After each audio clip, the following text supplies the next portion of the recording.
Hello and welcome to our latest episode of This Day and Age. My name is Phil Tower, and in this special episode, we're going to highlight the critical need for dementia care training for caregivers of individuals living with dementia. In just a moment, we are going to meet two family members who recently received specialized training at the recently established Dementia Institute here in Grand Rapids. Now, both of our guests, Susan and Annie, are joining us on this special episode to share their journey caring for a loved one living with dementia. They're living it every day. They'll be talking about some of the challenges they faced before receiving that training. Susan and Annie will also be sharing their own insight into how the training has transformed their caregiving, how it's improved interactions for them, and most importantly, improved the quality of life for both them and their loved one.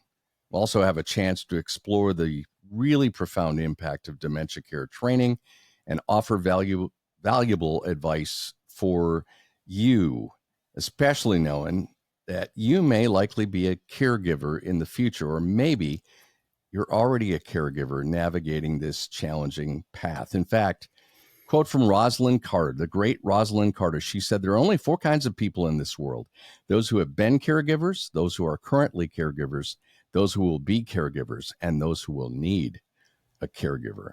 Very powerful quote. It's a pleasure to welcome Susan Lucas. She is a Dementia Institute client. She received the training.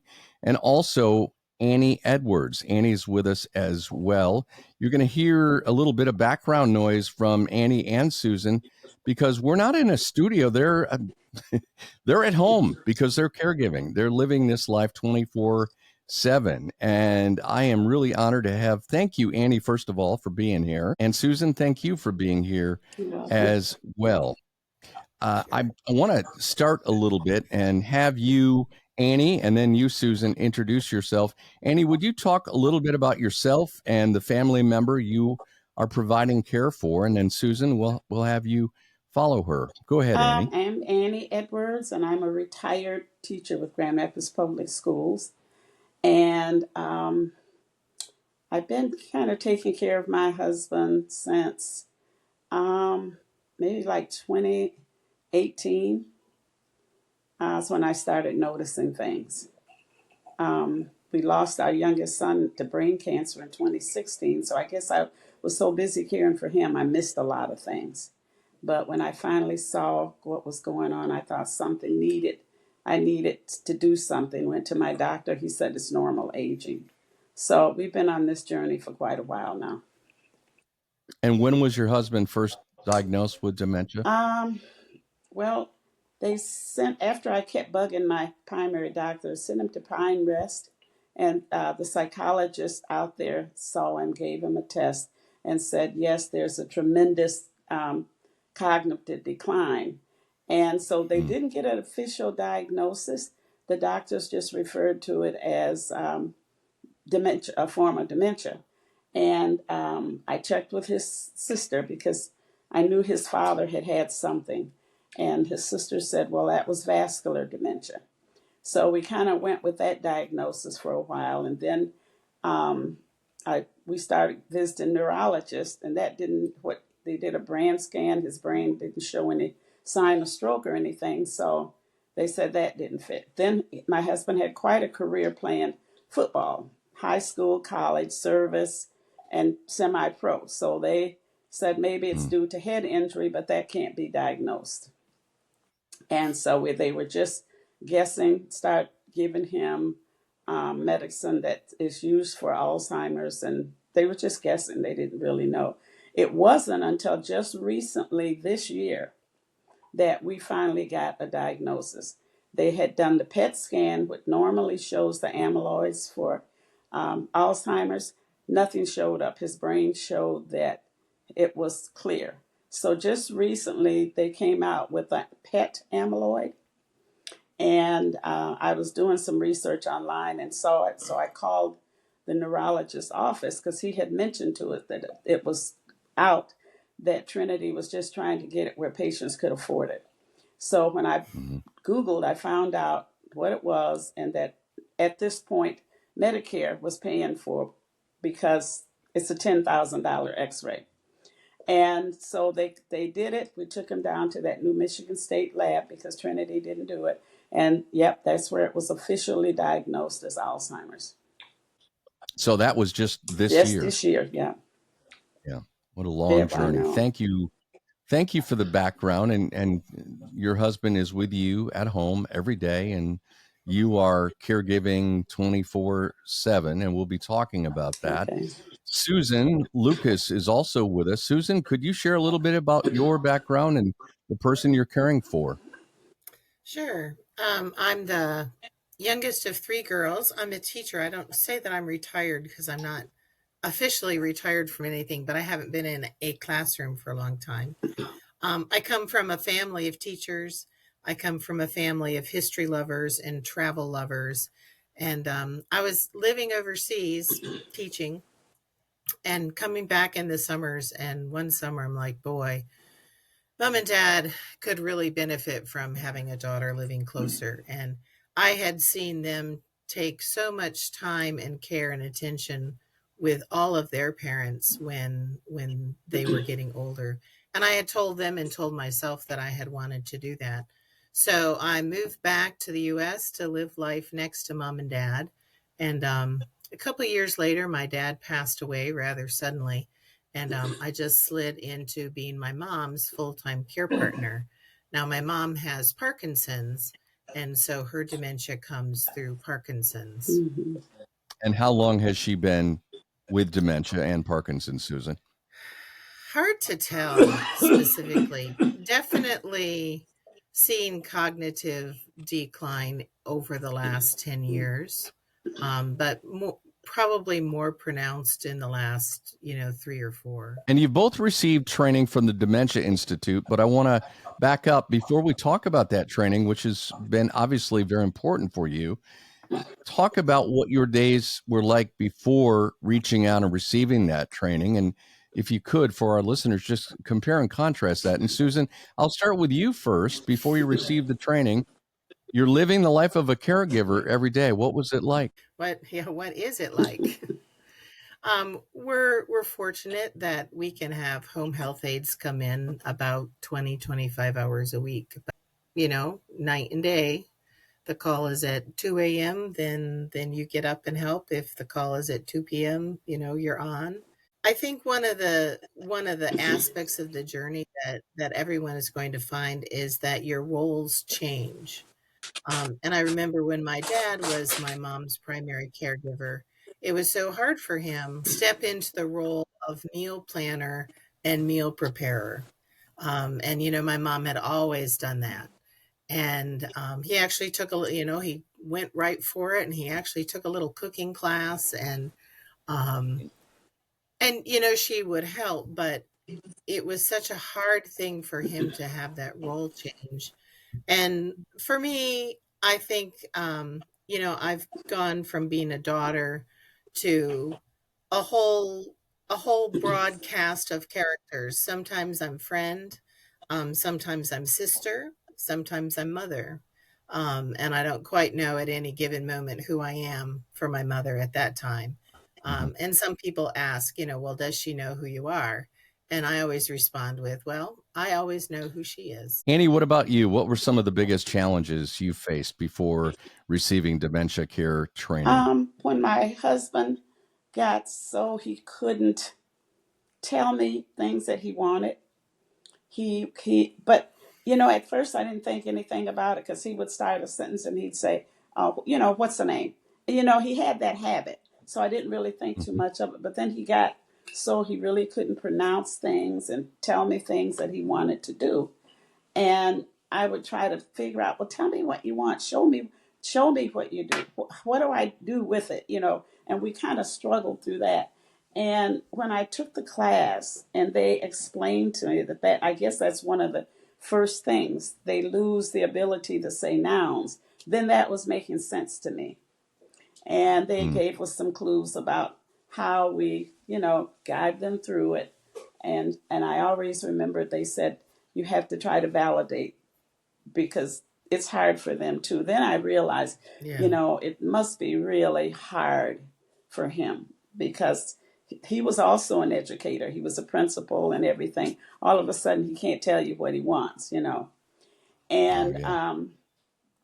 he had given up driving a few years back because he also has glaucoma, and that takes away the peripheral vision.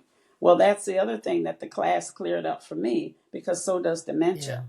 And then I thought, oh Mm-hmm. my goodness, he's really struggling. So it opened up a lot of things for me and to help me care for him on a daily basis. And, you know, as I'm watching him now, he's going through some of the stages that they mentioned. And that's been really helpful for me. Mhm. You know, Annie, I want to ask you, and Susan, same with you, but I'll ask you first, Annie. Was there a point, was there a series of things that prompted you to say, yes, I need to reach out and get some real help here, some training? And then how did you learn about the Dementia Institute? And Annie, I'll let you go Well, the first. funniest thing, there was an email that came to my in my email explaining about the Dementia Institute. And I really didn't know where it came from, but I had recently, my primary doctor had referred us to palliative care at Holland Home. So I just assumed that it came from them. And I was reading, you know, what the class would offer, and I thought, I could really use this, you know, it could help me.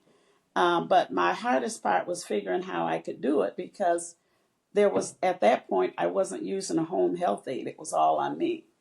So I picked the morning class, and that helped because I'm not too far from there. So I could just say, stay in bed, go back to sleep. You know, I'll be home in an hour. And that worked out for us. But Yep. it was very helpful because I didn't understand what I was going through until I did that class. Isn't that funny how we all curse email? And there was an email from the Dementia Institute that was a game changer for you. I love that story, Annie. Susan, what about you? Was there a tipping point? Was there a thing that happened where you said, man, I need to get outside help? And then how did you learn about the Dementia Institute? As a caregiver, you're always looking at what's happening and analyzing it and trying to figure out, where does this come from? Do I need to do anything? Is this something to ask a medical professional about? Is this something I can make some change about? Do we need a medicine for this? Do we not need a medicine? And I felt about a year ago that I was pretty well on top of all of the things regarding Parkinson's. And I knew what my resources were, and I knew where to go, and things were as smooth as they can be. Things were pretty smooth in terms of caregiving for a person with Parkinson's. But I found myself getting tripped up with things related to the dementia. So I tell this story not proudly, but one of the difficulties was that we would run into conversations about her mother, about her parents, about other family members or neighbors who have all passed away. And I would explain, oh, this person has passed away. And I remember one time the extreme sadness on her face when I told her that her parents had passed away. And I try to tap into memories that I know that she has from those events, but she doesn't remember a lot, and so it was really shocking. Well, one night, like I said, this is not the good story. I was not very patient, and mom wasn't very patient, and she said, "Well, I'm just going to go to Muskegon and talk to my neighbors because they'll tell me what happened to my parents because you don't know." So I get out my phone and I start Googling obituaries for her neighbors. See, you can't ask this Mr. Mosner. He's passed away already. And it was at that point in the back of my head, I'm like, whoa, this is not the right approach, and you need a little help with Mhm. that. Well, you were both teachers, so you certainly can appreciate that, the right approach and the wrong approach. How did you find out about the Dementia Institute, Susan?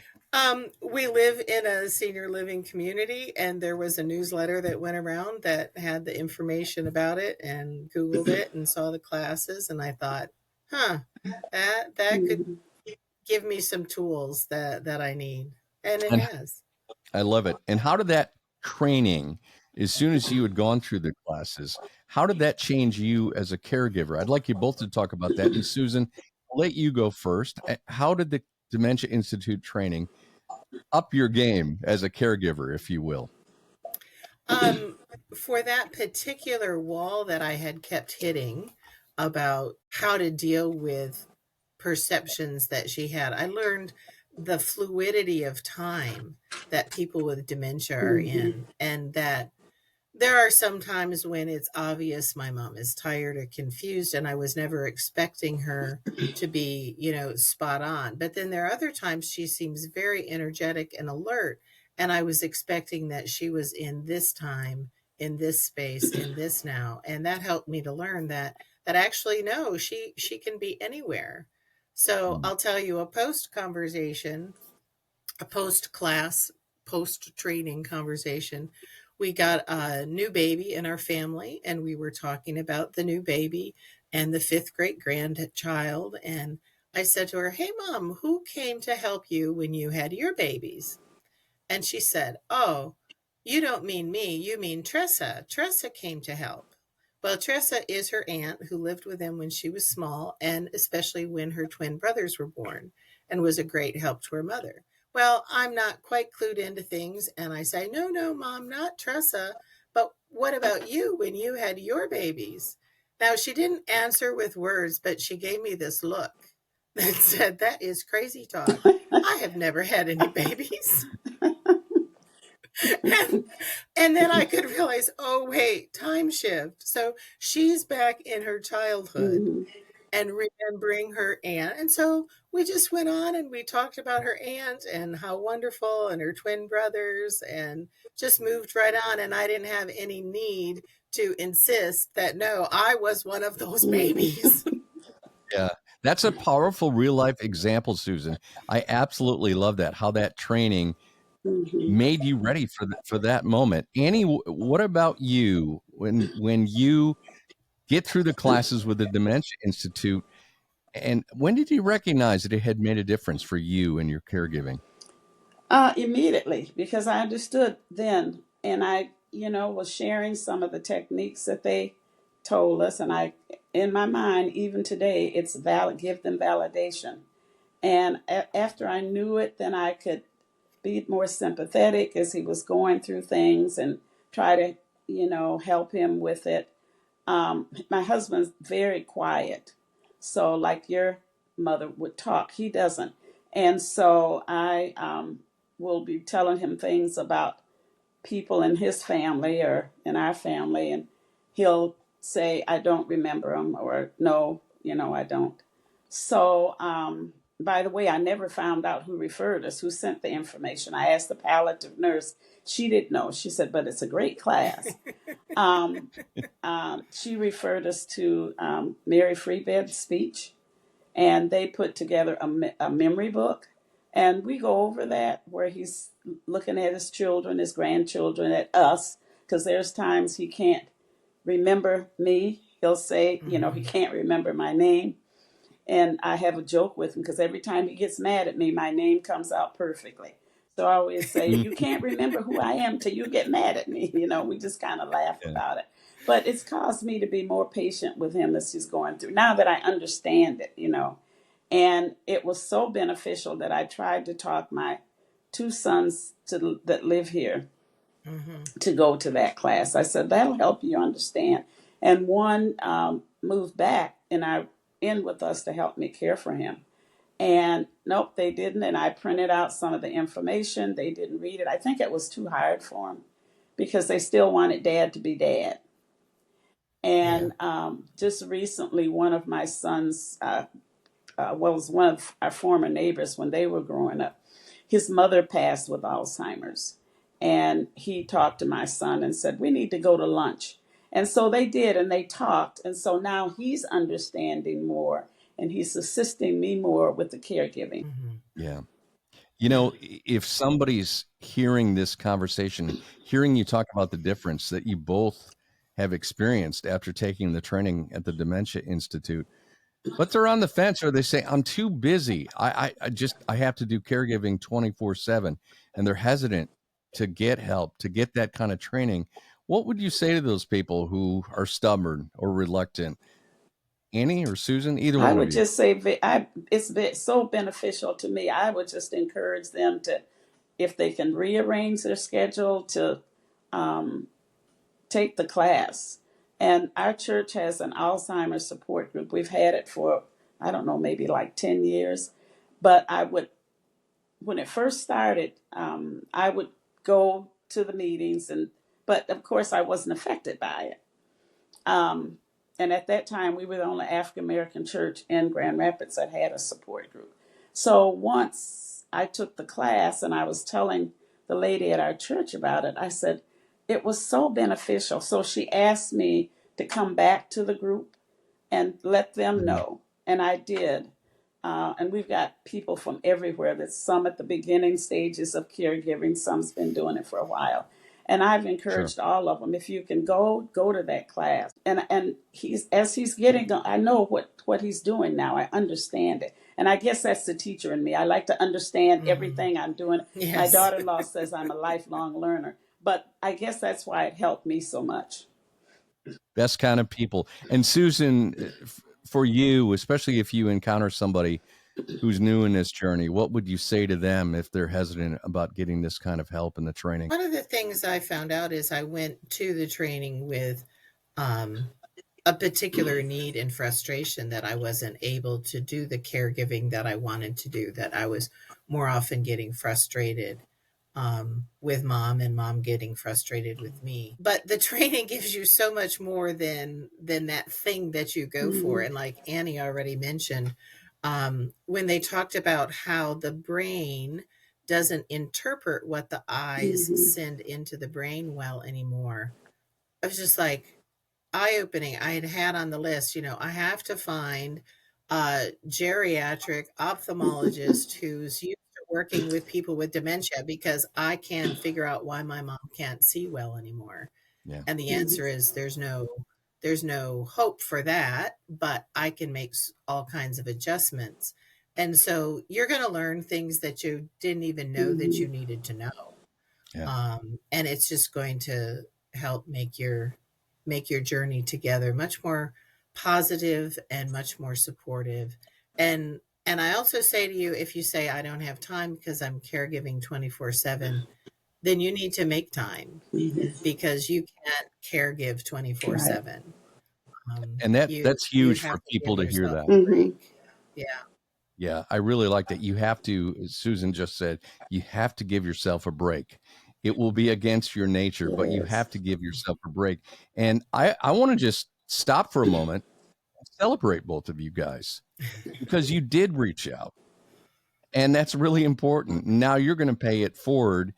But I'm really curious because this is a long journey. Susan and Annie, you're both at different parts in this journey, but this is a long journey. And Annie, your husband played football. We know there are 4 quarters in a football game. We know how long the quarters are, depending on how many Mm-hmm. TV timeouts there are.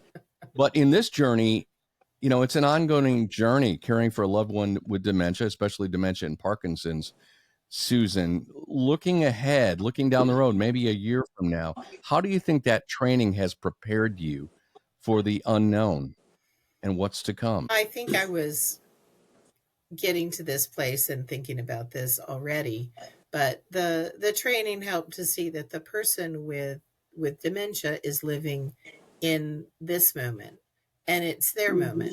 She can be a child, she could be a college student, she could be a wife, she could be a mother, but she's in this moment. And I think for me, I just have to live in this moment.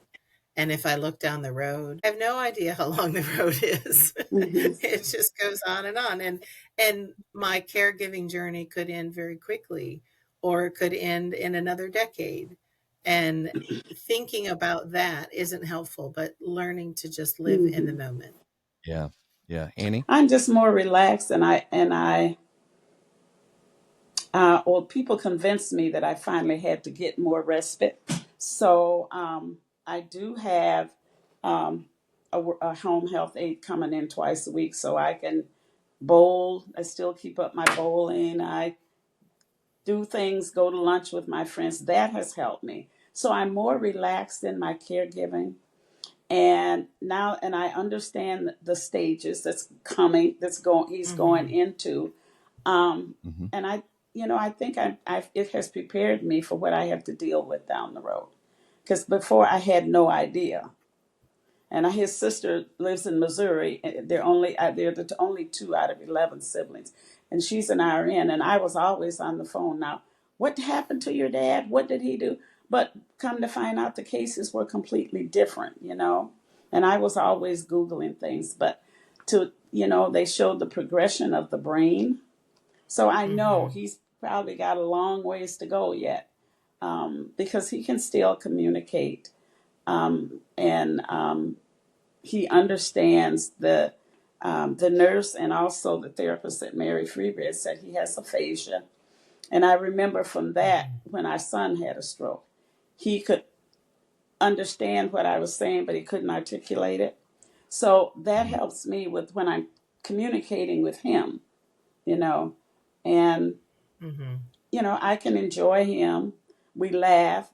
One of my best friends is also caring for her husband who has dementia. So we talk all the time. We laugh about some of the interactions that she has with her husband that I have with him. And I said, if we couldn't laugh about this, we couldn't make it. And we're both Yeah. doing it at Yeah. home. So yeah, I think it was a tremendous experience for me. Yeah. There's got to be a unique camaraderie with other people who are walking that same Yeah. journey that both of you guys are. And the one thing I keep on hearing is that after the training, the communication thing is so much better. It Hmm. truly, if you've ever been around somebody who has dementia, trying to understand how to communicate, like you were saying, Susan, not the obituary. What's the right thing to do here, in terms of Right. communicating?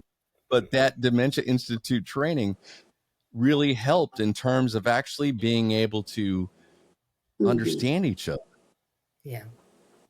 I love that. To get personal, Susan and Annie, and this is important. I think about this because I've known caregivers.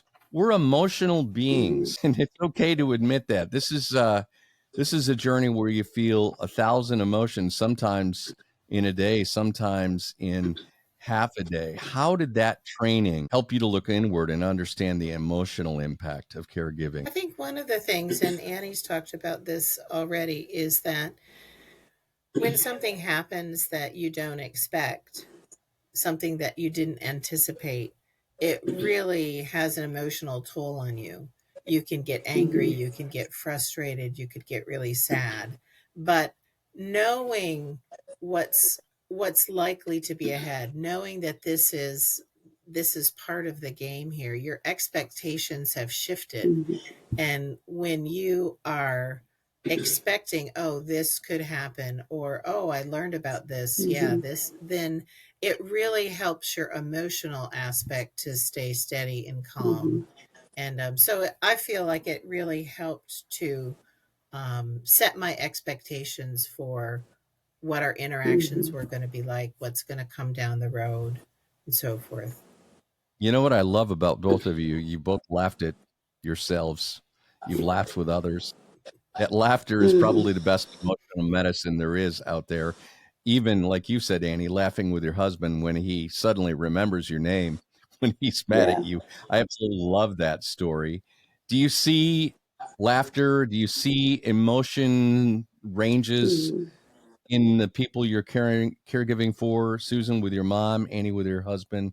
Can you talk about that a little bit? My husband doesn't smile much anymore. No. That I miss. And even when it's humorous when we're trying to get him to take a picture and we say smile, he just can't do it anymore. And of course, I Yeah. can laugh. But this is not my first time taking care of someone with dementia. So I think I can say the difference between the two cases. We cared for my last living aunt until she was 100 years old. She passed away in 2015, and I guess she had gotten into dementia maybe 3, 4 years seriously. And at that point, he and I were her only caregiver, and I didn't really understand anything about the disease. And I would go to her house. She just lived about 5 minutes away. And she would upset me so.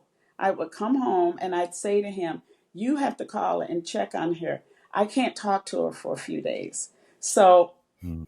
I was more frustrated with that. Now, when I'm caring for him, since I've been through the class, I understand the disease more. I don't go through that. I Susan? think what you said about laughter, I was going to remember this joke forever, but this summer family was around and there was some joke that had something to do with old age. And my niece and nephews, they're in their 20s and 30s. Um, they're like, "Oh, that's a funny joke." My mother actually burst Oh, out wow. laughing, and it's so unexpected. And I also have a photograph of her when she's interacting with that new baby who's now 4 months old, and as she's reaching out to um, the little one for the first time, she has this such an animated and alive and loving and welcoming face, because you just lose those Hmm. emotions as a Mm. person with dementia. Hmm. And so when you get a chance to see those, then it's Yeah. really precious. That is really beautiful. I absolutely love that. So you guys are the experts. I mean, you've been living the life. You've gotten We've this been great living the life. I don't know. well, that's another thing. But you've gotten this great training through the Dementia Institute. There are people listening to us on this podcast that are beginning this caregiving journey, or they're going to be, and this conversation has certainly prompted them to think about it.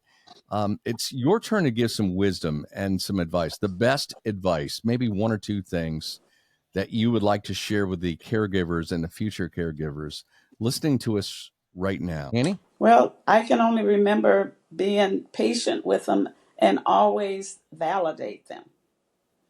Um, and so I try to do that every day when I'm with him. Um, I try to keep my voice down. I don't, shout at him. I talk to him.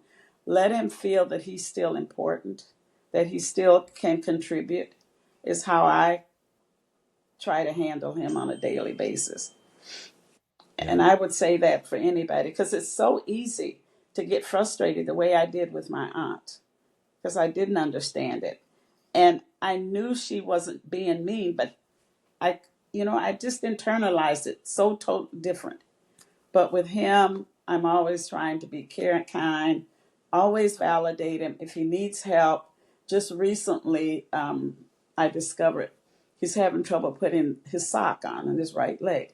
So I'm always ready to help, kind words. I just, when he's doing the other dressing, I'm letting, oh, good, you got that brain working. That's good. Let's go. Mm. But when it's time for me to help him with that, I just get on my knees and do it. Annie, and Susan, before you even said that, I knew that was the way you were doing it because as we got ready for this conversation this morning, I could hear in the background you were helping your husband as he was putting the sock Yeah. on. And I heard a gentle, caring voice. And I was like, I love Yeah. that. I love that because it'd be so easy to get frustrated. Susan, you're the expert. You've got a world of wisdom as a caregiver for your mom, dealing with both Parkinson's and dementia. What are some important things caregivers and future caregivers listening to us need to know? Not so specific, but in general, get all the resources you can. This is not a journey you can do alone. Hmm. It's really not. And respite care is good, but you need resources. Gather in people, gather in friends, family, church members, neighbors, and no one person is going to do everything with you, but know know who your team Hmm. is. This is who can help Hmm. with this. This is who can help with this. um, and training at the Dementia Institute, reading articles, going to support groups, talking to other people. Caregiving is not a journey you can do No, by you can't. yourself. Having your sister-in-law that you can call. Yeah. I have sisters I can call. Sometimes you just need to call and vent, Hmm. and they know that this is not for them to solve. They're just taking it Hmm. in and letting it Yeah. go, so I don't have to hold it. Well, as Annie said, it's a lifelong process, this thing called learning. You're always learning. You're always Yeah. educating yourself. And what a perfect thing to have this conversation with two caregivers, two teachers. I absolutely love it. And again, I know those listening to this podcast episode are cheering you guys on from home or wherever they are. And I want to celebrate you both for what you're doing. Thank you for being wonderful guests and for sharing, kind of pulling the curtain back on the life you are living 24/7.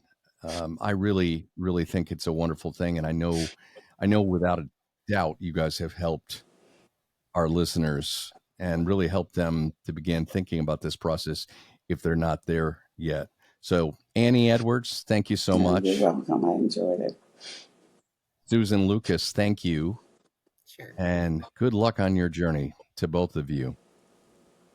Again, I want to thank our guests, Annie Edwards and Susan Lucas, both Dementia Institute clients, both newly empowered caregivers, rock stars of caregiving, if you will. And I want to thank you for listening to this episode of This Day and Age. Don't forget to visit our website, thisdayandage.org. You can catch up on all of our past episodes, and we would love it, especially after you've heard this episode. Subscribe to our podcast so you don't miss any of our future episodes. And please, just like you've heard in this conversation, do us a favor and share this information, share this episode and other episodes with a family or friend who might need this help, just like you, so they can stay informed and make confident decisions as they aged. I want to thank you again for listening and tell you I'm looking forward to joining you on our next episode. I'm Phil Tower. Thank you for listening.